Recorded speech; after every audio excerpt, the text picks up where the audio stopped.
Hey, hey, hey. Hey, Biz Growth Society. How is everybody doing? We have a special guest today. I'm so excited. So I'll give you guys a little time to get on in here as we welcome our guest. We got a lot. Darren and I were just talking, and I'm going to introduce him formally in a minute. But we were just kind of talking about how we kind of got connected, and I actually knew his wife first, Rochelle. Rochelle and I were single girls together, hanging out, and now we're both married women. So I'm so grateful. I remember when, and make sure I'm saying it right. I call it Pydana. Is it Pydana? It's Pydana. That's correct. Pydana collection. Okay. Pydana. Okay. So when Pydana first started, I was like, oh my God. And so I've watched it just quickly evolve. So for you all to say yes, that you would do this, it's amazing. And another day we will have to do a show. I told Rochelle this about being married and in business. Because before you all came on, Darren was telling me a little bit about how they met. And just being in business together as a married couple, navigating everything that comes with that. Like, I know my husband, he's like, and my husband is not an entrepreneur at heart. I kind of pushed him into the deep end, and he was like, wait a minute, I'm here for support.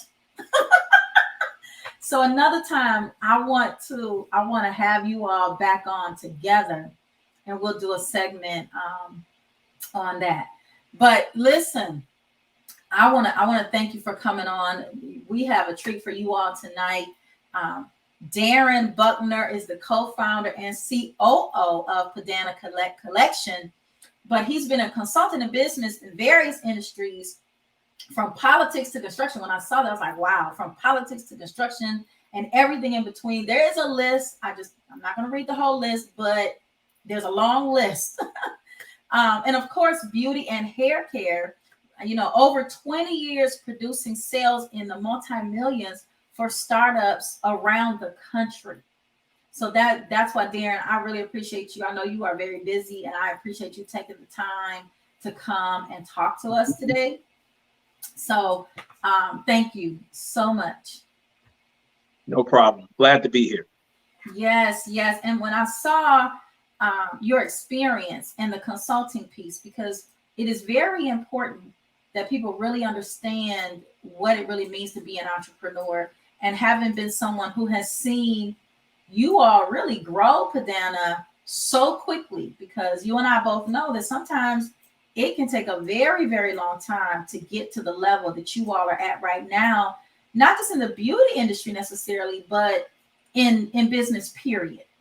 So I want you to share a little bit with us, Biz Growth Society. Where did you all start with Pydana, and how did you get to where you are right now? Well, I want to say, first of all, thank you for the wonderful introduction. That was really cool. You make me sound bigger than life. I'm feeling like I'm kind of like an Elon Musk going on over here. You are. All I have to do is make the car now and take a rocket ship up to space. There you go. Right? That's it. but I do thank you, and I welcome, and I'm glad to be here for your audience. And I'll be glad to share a little bit about myself. First of all, I'm Darren. I will be 50 years old on the 27th this month.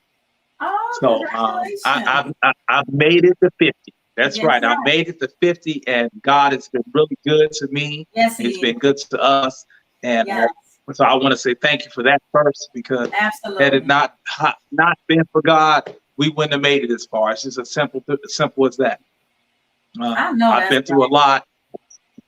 It's stuff that ain't even I can't put on my resume. I can't put the surgeries and stand in the hospital for 20 days and induced comas. I can't even put all that in there because people came here to talk about business.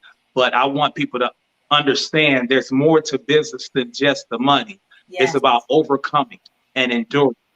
And that's why I threw that in there to let people know at the time I was in the hospital for about 20 days. Wow. And I don't remember anything but about 2 of them because they had me in an induced coma. Yes. So I don't remember those days, but we endured. And that's the number one thing we have to know in business. As far as Pydana collection, 2017, as you guys probably know, if you haven't read up on Rochelle Pydana, make sure you do so now. Pydana collection is an up and coming hair brand. I still say up and coming because it's a forever growing thing, because the plan is to leave a legacy for our children's children. Yes. So it's still going to be an up and coming thing, even after we're not here to take care of it anymore. It'll still be up and coming. But in 2017, Rochelle had been off work for many years. She had stayed home for a while after having our son. And she was ready to kind of itching to get back out to work, because I had been out and, I still do my thing, all kinds of businesses and whatnot, and, supporting the family. And she decided, she said, okay, I need to get back out here. She worked in labs and hospitals and all that kind of good stuff. Tell everybody the kind of scientist Rochelle is. Rochelle is a clinical lab scientist. She's a clinical lab scientist. And that's why I made sure it's clear that she was the person that would actually make sure the baby is made for people who may have had infertility problems. And then she was also the person that doctors depend on to actually tell them what's wrong, so the doctor could come in and tell you what's wrong with you. So really, she was like the brains behind it all. So dealing with chemicals, dealing with body fluids, dealing with skin, hair, you name it, she probably has dealt with it in some form or fashion. Wow. 2017, she got tired. And she was like, I'm not going back into the lab because I can't sit in that room anymore. So we brainstormed, we went over all kinds of things, and we talk about hair care, because people always talked about her hair. They were like, your hair is so pretty, Rochelle. What do you do? She was like, nah, just do what I need to do. She said, I take care of my hair. I said, yeah, but what you use? She was like, the same stuff, I've used in Guyana, coming from Guyana in South America. Well, what's that? She said, oils, and you got to know what to use. The same stuff my grandma and my mama used on my hair. But here in America, and people wanted her to share. Yeah, she was like, what? What's the big deal? So she was using all kinds of products that actually are even used in the products today. I mean, we talking marshmallow root. I was like, marshmallow root, what is that? What is right? Helps your hair growing. I'm like, okay. You use clove oil. Clove. Yeah, it helps your hair grow. I'm like, how do you know all this? She said, well, a lot of it came from out of a clove, right? Like exactly. So in 2017, she decided to test her products. She tested with family and friends, tested it on about 400 different people and participants. We're talking friends, family, and then just people who just wanted to try her stuff before she put out her first product. After that, we released it. It's 2021, and we're probably sold 40,000 plus jars of some of these products now. So I don't have to tell you, you start getting into 40, 50, 100,000 jars, you're starting to become somebody in the business. Yes, absolutely. Absolutely.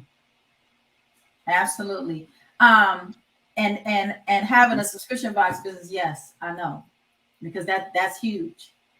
That's huge. Yeah. Yeah, absolutely. And we started out working with a lot of other people, doing things like putting things in subscription boxes for folks.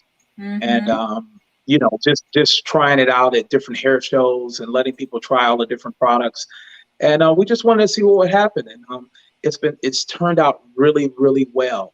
And I mean, it's got to the point now where I'm working full time for the Pydana collection. So that tells you what's going on. You got a husband and wife working full time in one business. Absolutely. And I mean, your success is amazing. And number one, you're introducing to the world items for their hair that, like you said, nobody had ever even heard of or thought of. It's not the same as everyone else has. And I think that's amazing. And I certainly applaud your success. As a beauty and hair care brand, what do you believe was the biggest key to your growth? The biggest key is finding solutions to people's problems. So We have a lot of companies out here that are in it for the money. A lot of these companies are out here making product and they don't even look like us. Yeah. So they're putting a bunch of stuff in bottles and jars that just doesn't work. In our community, we know among Black women, breast cancer is a big deal in the Black community, and it shouldn't be. Fibroids is a big deal for Black women. It shouldn't be. But a lot of this has to do with not only the food, but also the things we put on our skin, and especially our hair. And Rochelle was very sensitive to that type of stuff. She didn't like that. She said, there's no reason for us to be unhealthy. We should be able to get something that goes in our hair. We can pronounce the words and it worked. And she wants something that worked. And so we went after, we listened to people and we watched and saw what people were saying and the problems they were having with other products. And even when you watch like these hair shows out, I think it was Chris Rock who did the first one. Yes. You see the news reports and women talking about the perms. You remember how hair, I think it was called Good Hair. Good Hair, yes. I watched it. Good Hair. And, so you know, she looked at that, and that's what really we wanted to come up with solutions for the problem. So just like in any business, a lot of people, they go after what it is they just like. Oh, I like this because it works. Yes. But what you really want to do is you want to find out what is a problem out here that I can solve and I can help people. And if you can just find a way to help people like Rochelle has done, you will sell tons and tons of products, and you can make six figures from your home. I agree with you with that. I think that a lot of people, and I'm glad that you made the point of we want to produce things that we like. And I have to tell people all day that you are not your customer.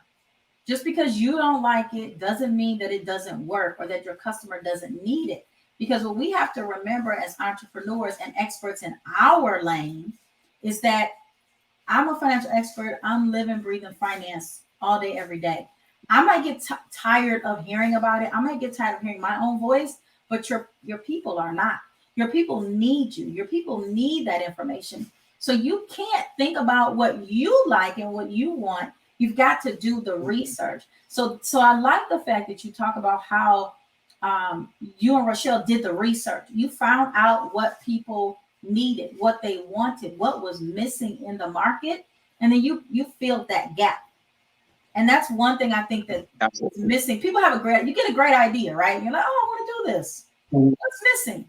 You know, they're not asking what's missing. They're just like, oh, I got a great idea. And they go forward spending money, time, and energy, but it flops because you didn't find out what, number one, you don't know who your customer is, and you did not find out what they want. So I think, thank you so much for bringing that up, because that's such a good point. And don't you think that, let's talk about, so you all have beautiful marketing, beautiful jars. The website is stunning, right? But it didn't start there, right? Like, you all had to start somewhere. So talk to us a little bit about the start and what an entrepreneur, and this is not just for people who are interested in a beauty brand, right? This is any business. If you consult, I mean, any business. What did the beginning look like when everything wasn't as glossy and beautiful as it may be today? And I'm not saying it wasn't. I don't know. I'm just throwing that out there because a lot of people are in that space. Well, I will say this. First of all, Rochelle has this level of excellence before she puts anything out. It has to look a certain way. She's always been that way. She feels like when it comes to business, you should take care of your business the same way you would take care of your hair for your first date. Yes. You know what I mean? So we did come out looking pretty, although not as pretty as we could. And it wasn't just about looks. It was more about the back end. And that's more important than looking pretty, because here's the thing. I can have a website that is absolutely gorgeous. But if I don't have the payment platform set up properly, if I don't make it easy for a person to purchase the product, if I don't make sure I can reach back out to that customer later and sell to them again because I didn't set that part up, then really, I mean, but as far as how it looked when we first started, it's kind of hard for me to go there because you were dealing with someone who has a level of excellence and she's not going to accept anything but excellent, not perfect. I didn't say perfect. Yes. but excellent. But she got started. But Yes. because she did have a little help, she had a little help because I had an entrepreneurial background. Yes. And I understood a lot of the other stuff that went into play. So we came together and we put that together and we made it look a lot easier than what it is. But people do need to understand that the process is not easy. But the first thing you have to do is you have to start. So a lot of people talk about business plans, and I'm down for business plans. Mm-hmm. But in today's quick to market, fast, everything moving really fast, business plans don't look like they used to. They don't look like that 100-page. I tell them this in the accelerator. It's not that 100-page business plan. It's either like a 10-pager. It's a waste of time. Or that 1 page. Sometimes that 100. As a matter of fact, if I asked you right now, if I handed you a 100-page business plan, would you even want to read it? No. Nobody has time anymore. Nobody has time anymore. It's not even necessary. And you know what? Now, people aren't really doing those old school business plans. They're doing pitch decks. Mm-hmm. Yep. Anyway, that's absolutely right. Yeah. So, but here's the deal. And if you don't mind me saying, back to that last question, as far as what it looked like, I will say this: it looked like a hot mess when you're talking about product, because product is a different ballgame. Yeah, we're talking about taking over an entire kitchen, literally, what we couldn't cook in the kitchen. Okay, but that's different for hair products. So if someone's in a clothing business, or if they're in a coaching business or consulting business, it might not look like that. But the framework is still the same. So that's why it's imperative that we have a plan. And when I say it doesn't have to be 100 pages, but you should have at least 5, 6, 7, maybe 10 pages of what you're going to do. And you need to write out everything that's going to have to happen from A to Z. How do I start with the customer as far as getting one? And how do I want the customer's journey to end? And how I'm going to make sure I talk to that customer again. Yes, absolutely. And that should be universal.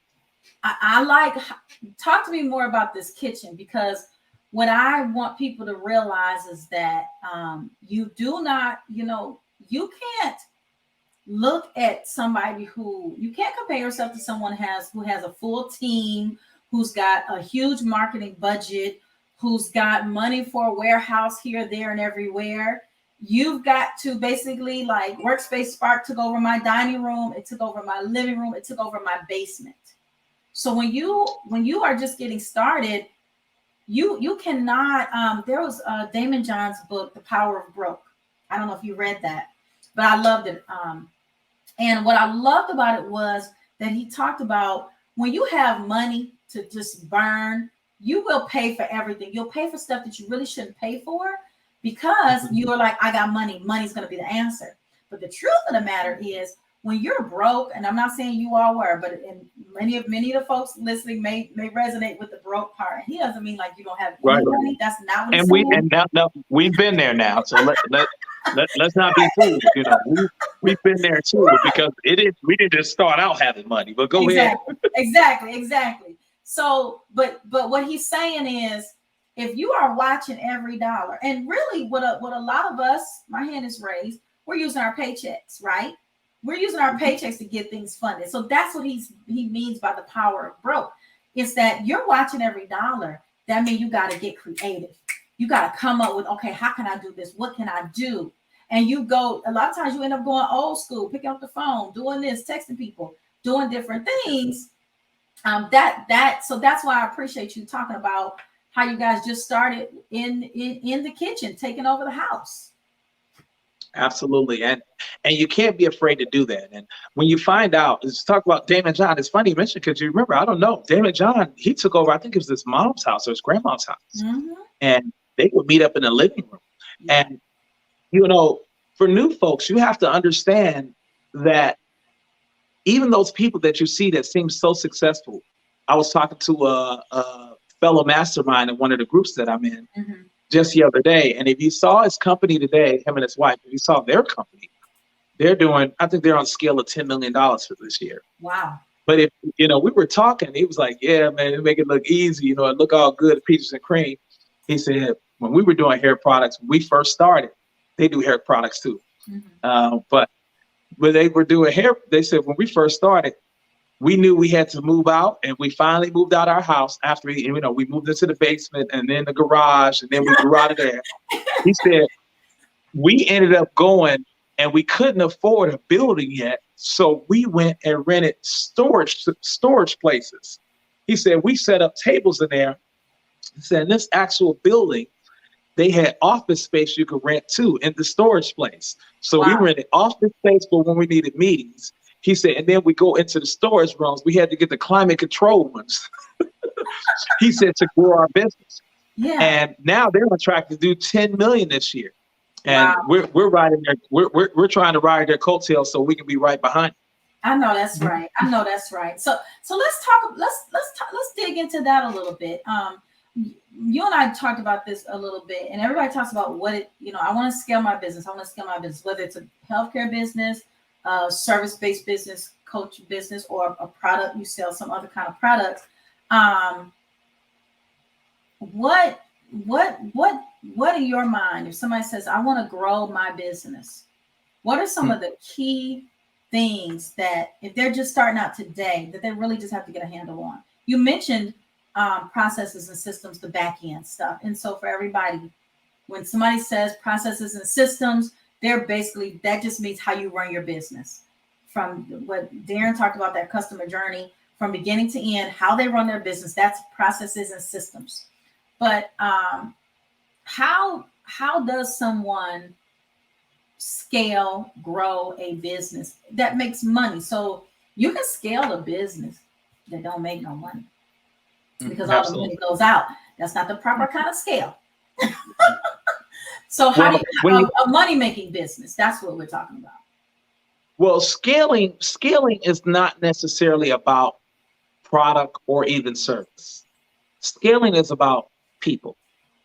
And a lot of people don't understand what scaling really is. But scaling means that I am going to hire people and I am going to add value to the company because of the people that I hire. I am about to hire people that can make me money. Yes. And that's what scaling really is. A lot of people see scaling as, oh man, I want to have 100 products. It doesn't matter. Pydana collection doesn't have 100 products like you might see with some of the competitors sit on the Walmart shelf. But we don't have 100 products. But the 22 or 25 products that we have right now, and some great ones that we're about to have come out on Black Friday, story for other days. We'll talk about that later. But what we do is we make sure that we have the right teams in place to make sure that you can sell what you have. Yes. And just sell it at higher volumes and at higher prices if possible. So the scaling, let's say, for instance, who's going to make me money? My marketing guy going to make me money. My sales guy is going to make me money. My ads guy is going to make me money. And my tax guy is going to make me money. I'm going to save you somebody else. I like to call it making money, because if Uncle Sam can make sure I don't have to give him some, then I'm happy. There you go. So that's really what scaling is about. Like I said, a lot of people related to, oh man, I'm about to grow this business. I'm about to have 4 stores. Yeah, but if you got to work all 4 stores, then you really didn't scale. You just made a bigger job for yourself. Yes. So you got a big job. Yes. And you got more hours, and you didn't scale the business. No, you're tired all the time because you don't have the right people in place to do the jobs that make you money. So no, that's not where it is. And the other piece of that is you can't. Sometimes you have to invest some of your personal money to just get over that hump. So let's say you hire the marketing person, but the business may not be bringing in the money just yet to cover. And when I say hire, I'm speaking of initially part-time. Right. So you're hiring someone to come in and do, like you said, the marketing, the ads and things like that.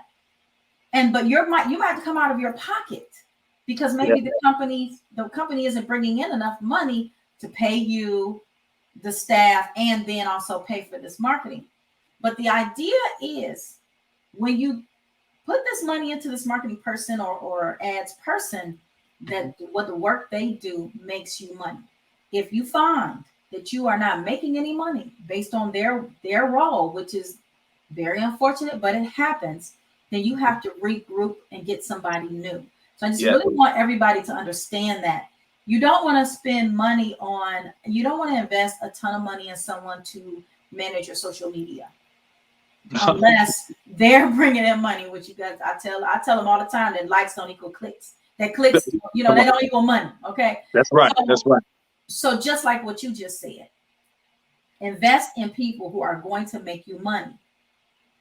Same thing. If you can't get somebody to press the shop now button and the checkout button, then you're probably not the person for me right now. If I'm starting a small business and I'm looking to scale.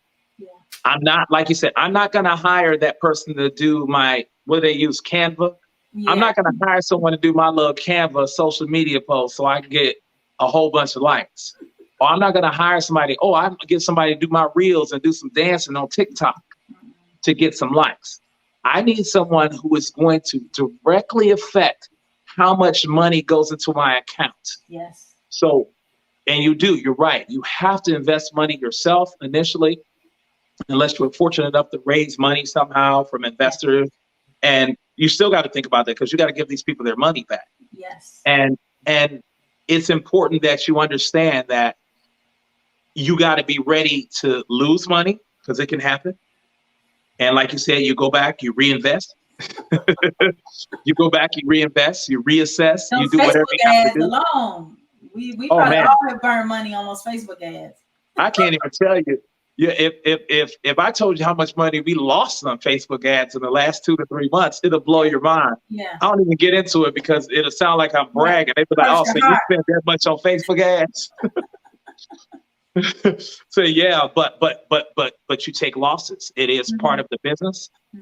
But the good thing is you can come back and you just keep coming back and you refine, you see what you've done wrong, you see what you could have done better.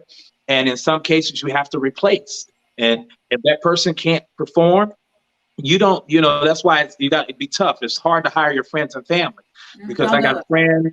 Yeah. They talking about, I could do the marketing for you because I do Facebook ads and who you do Facebook ads for? I do Facebook ads for myself, man, selling my t-shirts. I mean, that's cool, but can you show me your analytics? Show me what it looks like. So you saying you did Facebook ads, how much money did you make? Oh man, I got paid this month.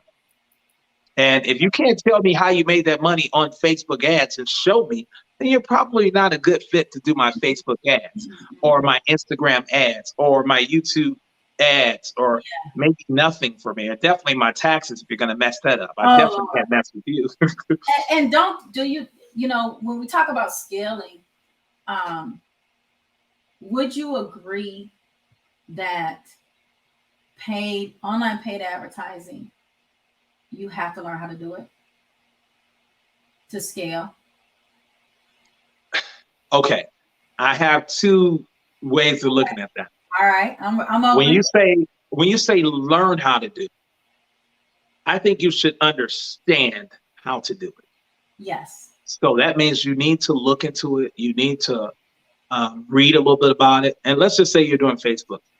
There are things out here that people can show you how to do Facebook ads, and you don't have to pay for it. Facebook will tell you how to do it because Facebook wants you to advertise with them. Yeah. A lot of people don't know those little secrets that business owners like you or myself might know. Yeah. You just go on Facebook and they'll tell you how to do it. Yeah. They have a whole several million pages available for you. That's right. They even have videos for people who don't want to read. But what you want to do is learn how to do it. And the reason why I say that is because, first of all, you can spend so much time dealing with Facebook ads and the difficulty of Facebook ads or Instagram or whatever, TV ads.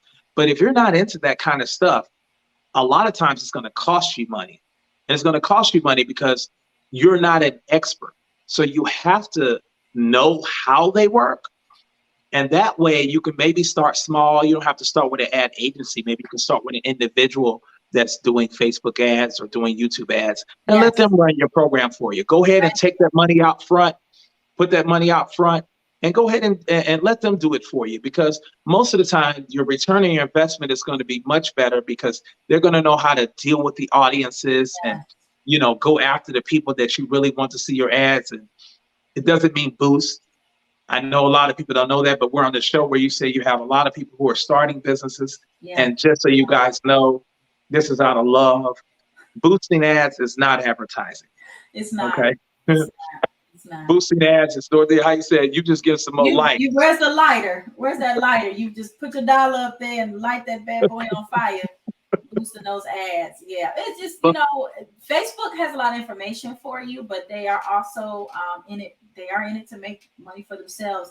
So I agree with everything that you said. If it's not your thing, get somebody else to do it. But I like the fact that you said maybe not an agency, because as soon as everybody start calling agencies, they're gonna understand that they're not ready for that. You know, they're not ready. That's for some big. That's for the big money. But there's some agencies. Look, there are agencies out here that I can't even call still today, because when they tell me, "Oh, your ad budget has to be $50,000 per month," and and that's not even their money. We're talking $50,000 you have to spend in ads per month on top. And you'd be like, "Oh, well, yeah, that's those guys over there." I don't have 50 grand a month to spend on that, so we're gonna find someone else. But as soon as I'm ready, I guarantee I'm gonna give you a call, because if I can run 50 grand in ads and you can get me back $1 million return, then I'm coming. You already know, and people are doing it every day. So you're absolutely right. That's why I want everybody to realize you start somewhere and start slow. And I don't want to blow everybody's mind talking about paid ads and online and all that good stuff. But the truth of the matter is that unless you just have this really huge following on social that you already have on your list, on your email list, you're going to have to pay for some ads. I don't recommend television and radio, podcast. I don't mind podcast ads, because you can get that audio and you can replay it, and that'll live on those folks' places for as long as they keep it up and you negotiate that. But radio and TV, it goes away, and you spend such a ton of money and nobody's really paying attention to that. In my humble opinion, I'm going to catch so much behind that statement. But for a new entrepreneur, somebody that's starting out or in business 0 to 5 years, they have to do some different things before they think about radio and TV anyway. So, and then radio and TV are very, very expensive. We're talking a whole nother level. And you're right. They go away and they're never to be seen again. So you want to be careful about that. You got to really be ready for radio and TV. And even that, you got to have experience at those audiences. That's a whole different ballgame. So I agree with you. And I've done radio and TV in different businesses, and I've won. But I remember one time, and I'll make this quick, because I know I can see we could talk about this for a while. But I remember one time in Detroit, Michigan, I ran an ad on, there's this guy, I don't know, you remember the guy who said Detroit basketball? Yeah, Mason. That's right. Mason in the morning. Yes. I remember I did an ad with him on the radio in the morning. So when I say you have to be ready, you have to be ready. So it's not for everyone. And so because when I say you have to be ready, I thought I was ready for the phone calls that came in. I did a radio ad one morning with Mason. Now, I ran radio ads a lot, but this one particular morning I did a live radio ad with Mason. And I'll never forget, I was at the office about 6:37 in the morning, because we had to go on early. He had to make sure we were ready and all that good stuff. Well, we get on the radio. The shop doesn't open till 8 o'clock. 7:30, we're on the radio. And the phones start ringing so heavy that I couldn't answer them. I was on radio. And it was fortunately my assistant manager and manager showed up, and they just started answering calls line after line. And they had to just start taking down phone numbers and say, we're going to have to call you back. And they literally couldn't stay on the phone. I'm talking about all 5 lines just lighting up. We're going to have to call you back. So even in that, you have to be ready for that kind of stuff, because down here we got Jay Sanders, a big time attorney. I can assure you, every time Jay Sanders runs an ad, the moment he runs that ad, someone's calling him. So even in that, you got to be ready for that kind of stuff. So that, again, that's a whole different level. So So a couple more questions. I want to talk about, because we're talking about building a revenue generating brand, how to make money in your business. If somebody was just starting out today, what are give us just 3 things you would tell them to do to make money in their business right now today? Number 1, know your numbers. Mm-hmm.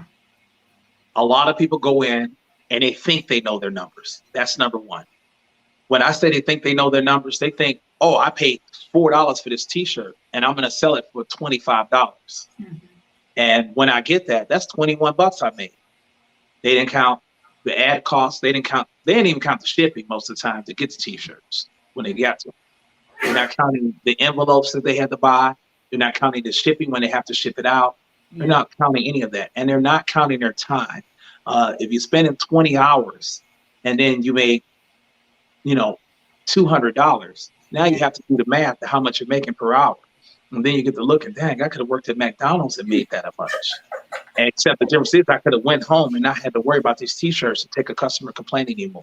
Mm-hmm. So that would be number 1, know your numbers. Number 2 would be make sure you have a quality product.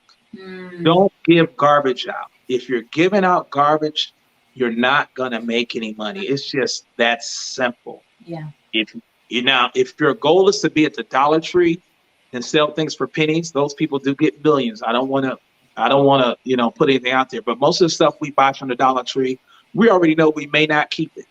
Yeah. We know I'm just buying it right now just to stick up here. Well, I'm buying it because there's a bunch of people coming in town and I need some extra little plates, some little ceramic plates because they don't get $1. Right. So again, know your numbers, sell a quality product. The other thing is know who your customer is. Yeah. We call it the customer avatar, and I'm sure you already know that, but for the listeners who don't know, a customer avatar, when I say know your people, we know our people. We know the average age of who buys our product. We know what their income level is. We know what part of the country and who buys the most. Mm-hmm. We know everything about our customer. That way, whenever we're advertising, we know how to talk to our customer. Yeah. Because if I'm talking to a woman who was between the ages of 35 and 44, I cannot talk to her the same way as I would talk to an 18 to 25-year-old. That's right. I cannot talk to her the same as I talk to a 50 to 60-year-old. It's a different message. Different people, different message. So when I get to talking about hair care, I got to be talking about twist outs for some of these younger women. The older women, I got to be talking about clothes ball. I got to be talking about hair loss and making sure they don't lose their edges. Or sometimes I just want to keep my hair moisturized. Yes. I got to know that if this woman's making $50,000 a year and she goes into a job, I have to know that she's looking to have her hair looking a certain way so she can be a professional at work. Mm-hmm. I have to know if this is just a young girl who's in college and what her income level is. That's and right. Look, I'm just slicking my hair back and putting on a jogging suit. So I just need this kind of product. And this product costs one thing, this product costs another, and this product costs something different. Exactly. So I'll repeat one more time. Know your numbers, sell a good product, quality product, and know your customer. You have to know those 3 things. If you don't know those 3 big things, go back to the drawing board, sit down, and decide who your customer is. Yes. Decide who needs the product that you have. Yes. And I love that because a lot of people think they know who their customer is. But if you are not selling anything, you've got a couple of problems. Well, number 1 is probably you don't know who your customer is. If you're not bringing in the money that you need to be bringing in, you probably don't know who your customer is, or you're not talking to them the way that Darren, you just broke that out. Ace, A1. You got to know who needs what and what their age is, where they shop, where they hang out, all that good stuff. Dang it, I had another question. You were talking, you were dropping gems, and I was like, oh, I'm going to ask this. Even like this, like you ever buy a book and maybe the book was $15. Mm-hmm. But you got the book and it was 10 pages. And you were like, where's the rest of this book? that I paid $15 for. So that's key to the quality product. The same thing with anything that you do, like with my subscription box, or somebody who sells pots and pans. You have to make sure that you've tested it, like all the tests you all did with Pydana products. You have to test it. You have to do focus groups. You have to ask people questions, and you can't. People who say negative things, now some people are haters, but people who say negative things, they are not all hating on you. Some of them are giving you honest feedback, and you need to take that and do adjust your product. Now, you can't be changing every day, right? Right. That's why you have to know who your customer is.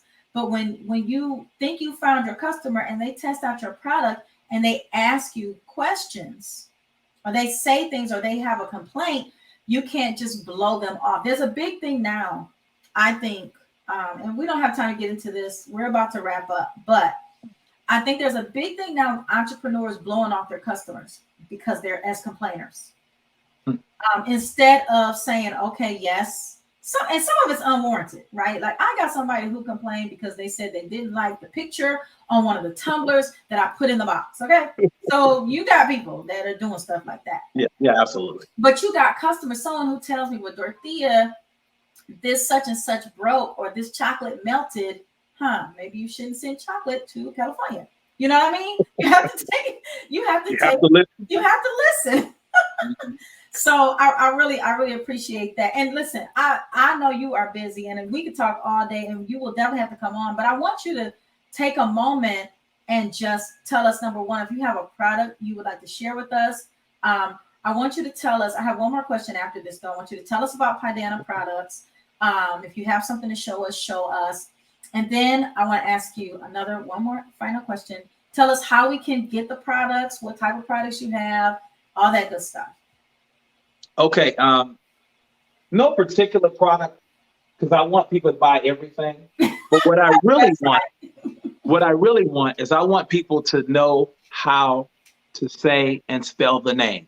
So when you see it, it's Pydana, Pydana. Can we see that? Pydana. Yes, we can see it. Can we see that? Yes, Pydana. It doesn't matter where you type it in at, it's going to come up. We'll come up first in Google.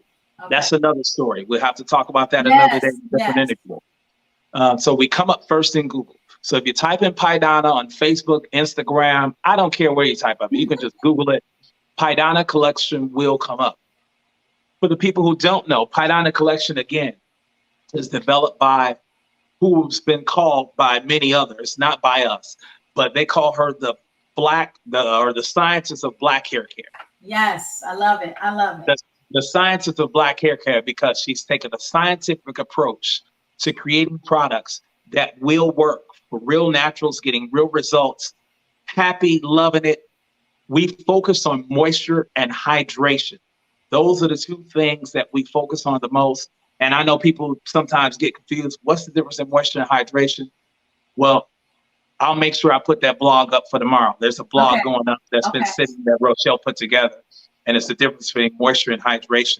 But if you type in Pydana and you go to our site, pydanacollection.com, you can buy pretty much all of our products. You can go to our blogs. You can see more about Rochelle.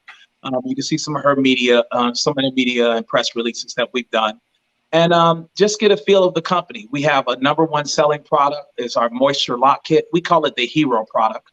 The Moisture Lock Kit consists of 3 products. It consists of our 3-in-1 moisturizing as a conditioner, a leave-in conditioner, and there's a lock oil to lock in your curls. So the Moisture Lock Kit is our #1 selling. It's also available on Amazon Prime. Wow. We sell a lot of it on Amazon Prime. Our Clovol is also a really good one. It's a hair growth formula that a lot of sisters love. So it doesn't matter, sisters, if you have locks. It doesn't matter if you have weave. It doesn't have if you have a wig. You got hair. Or if you don't have hair and you need some, you got to get some Clovol. That's CLOVOL. But if you type in Pydana, again, it will come up. So because I want the people out there to be inspired. Yes. So I don't want people to forget that Rochelle is from South America in Guyana, where her father did pretty well. Her father's a world-class cricket player. So he did pretty well. But even in those times, there wasn't a lot of money they were bringing in. She came here She struggled. She slept on the floors at Michigan State University for, I think, a full semester or something like that at an apartment she rented. And she struggled. I came from a struggle. I came out of St. Louis, Missouri. Unfortunately, my father had an addiction problem. Still love him. He passed away. And so I didn't grow up in the best conditions all the time. But again, you can do it. You can turn all that pain into a passion, into a motivation, turn it into profit, so you can leave legacies for your children and your children's children. It doesn't matter where you are, where you come from. I'm not exempt. And look, God, again, he don't have no favorites. He does. So it doesn't even matter. He loves us all the same. If he did it for me, he did it for my wife, he did it for you. I'm sure that he can do it for all of us. So if you're on here and you have any hope and you believe, first you've got to believe that it can be done. But I appreciate you just encouraging. I know that what you just shared definitely encouraged me, and I know that it encouraged somebody, because we all have a story, and we all have something to share about how God has brought us out. And I appreciate you sharing that with us, because there are a lot of people out there probably need that motivation and thinking about if they only had more money or more this or more that. But you answered it. Listen, God knows everything you need, and he's got you. He's got you. Absolutely. Absolutely. And you just got to believe first. That's and right. I mean, it's really that simple. And you got to believe in you. Yes, you know what I'm saying? Believe in you. If you're going to believe in somebody, at least believe in you. Believe in you. But the thing is, we got to keep pushing. You can do it. And if you're going to do it, this is the best time, because there's no better time than now. No better time than now. I love it. Thank you so much. Listen, you talked about a whole bunch of stuff. We're going to have you come back on and talk to the folks about getting on Amazon. Okay. And a whole bunch of other stuff. So, Darren, thank you so much for coming on and educating us and inspiring us. It has truly been a joy, and I look forward to having you back again. And I want everybody to go to Pydana Collection. Oh, no. PydanaThermalCaps.com. It's floating across the screen. No, Pydana Collection is fine. Go to Pydana Collection. It'll come up. So it's Pydana Collection. Remember what I said? Anything Pydana will come up. Okay. Yes. But is there something behind the name, real quick? Is there something behind the name? Well, actually, yeah, I don't get too much into it, because you know, it's her father's name. She wanted to carry on the legacy, because Mr. Pydana, like I say, he's a world-class cricket player. If you type him up, Pydana, he's, aside from Rochelle and Pydana Collection, he is going to come up. So that is Rochelle's maiden name. Okay. It's her maiden name. And, you know, just another tip for your viewers out there. It just made sense, because it was going to be first on Google. That was good. Sometimes you got to take the simple stuff. Sometimes that's all you got to do. And I'm not worried about it. They will all learn how to pronounce it, because they learn how to pronounce Louis Vuitton. They learn how to pronounce Gucci. So they'll learn Pydana too. Yes. Thank you so much. Listen, have a great night. Thank you so much for joining us tonight. Hey, it was great. And thank you for having me on. And I appreciate it. And it was real good. I can do this anytime with folks like you. Oh, thank you. All right, folks, you all have a good night. Make sure, whether you're watching live or you're catching the replay, that you check out PydanaCollection.com. All right, good night, everybody.